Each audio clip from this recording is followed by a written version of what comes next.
Hello, students. So today's lesson is about Z says Z. Z says Z. And remember, the Z is a zig and you zag. All right. So there's only two of these, but also notice that the spaces are getting smaller because as we get better at writing, we make our writing symbols smaller. So let's recall what each letter stands for. What does the C stand for? Capital letter. That's right. It's all about the mountain letters. What does the U stand for? Understanding. That means we read the sentence, and if it makes sense, Mr. Tan makes a snarky comment, right? What does the P stand for? Punctuation. Each sentence must end with a period or question mark at this point.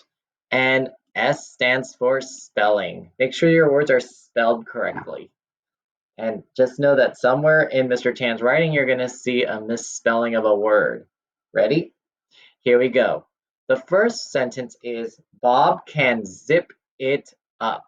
So let's do it word by word. Ready? Here we go.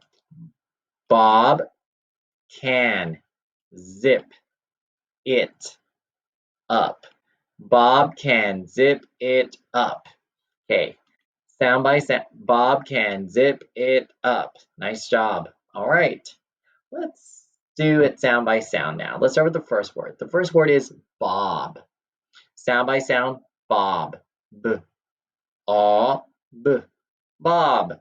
Now pick up your pencil and write the word Bob. Don't forget, it's capital B. O says aw, and B says b, Bob. Next one is can. Let's do can. K, a, can. K is D says k, A says a, and N says n. And this is a sight word, so you should know this one by now. The next one is zip. Sound by sound, zip. Z, I, zip. Pick your pencil, write it down. Z, I, zip. Next one is it. Sound by sound, it. It. It. I says it, T says tic-tac-toe. And up. Last one is up. Sound by sound, up. Up. It's U says and P says. Okay, excellent. Now, when you check the teacher's cup, Bob can zip it up. Are we saying something or are we writing or are we asking a question? We're saying something. We're saying what Bob can do. So let's put a period there, right? And when you're done, in the teacher's copy, do your rewrite, and now check for cups. Is B capitalized for Bob? Because he's not only the first letter of the word of the sentence, he's also a name. Bob, understanding. Bob can zip it up. So sounds like Bob needs to zip up his jacket, right? Okay, understanding. There's a period at the end. Good. And every word is spelled correct. Right? Right? Okay, let's go on. Number 2 is Max can zig and zag. Good for Max. Here we go. Word for word. Max can zig and zag. Max can zig and zag. One more time. Max can zig and zag. Okay, now let's write it. Now let's do it word for word. First word is sound by sound. Max.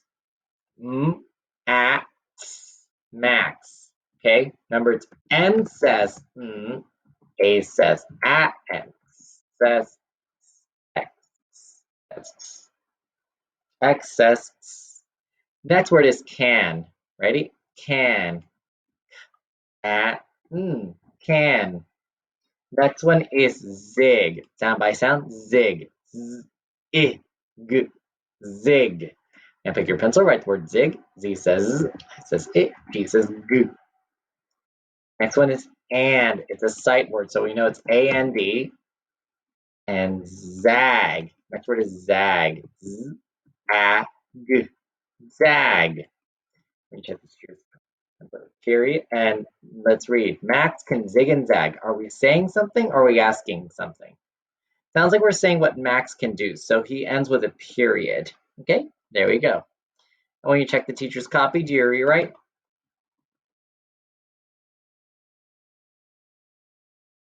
Let's check for cups. Is the M capitalized? Good. Understanding. Max con zig and zag. That doesn't sound like it makes sense. Oh, the spelling's wrong. Okay, because it's A says ah. So just remember that when you read the sentence, you might already catch the mistake. Okay, so Max can zig and zag because he is super hyper. All right. Does he end with a period? Does there a period at the end? Good. And we check the spelling. So everything's spelled correctly. Just know that Google doesn't recognize the words zig and zag as actual words. So just trust Mr. Chan on this, okay? All right. Let's try reading just two sentences.